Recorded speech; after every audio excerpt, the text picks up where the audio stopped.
Una fornitura di cassonetti da 180.000 euro. C'è questo appalto indetto dall'AMIA a Verona nel 2023 tra le carte dell'inchiesta che ha condotto in questi giorni all'operazione Leonida della Procura di Reggio Emilia, effettuata dalla Guardia di Finanza, che ha portato a 5 arresti e 10 denunce in Emilia, Lombardia e Veneto. I finanzieri hanno seguito attraverso intercettazioni durate mesi le attività degli indagati scaligeri che sono il direttore di AMIA, Ennio Cozzolotto, che ha firmato l'appalto, e un suo collaboratore componente esperto di commissione, Marco Durante.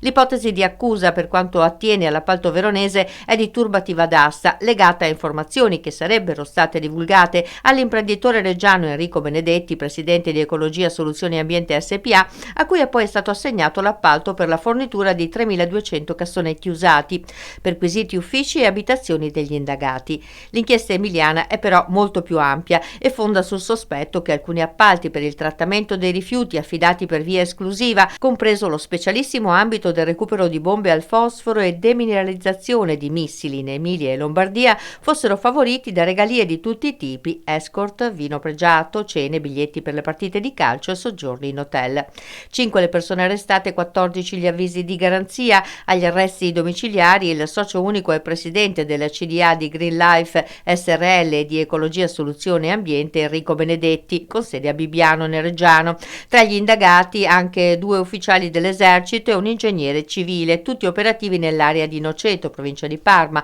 per una serie di appalti affidati per una cifra di 650.000 euro tra l'aprile del 2023 e lo scorso gennaio.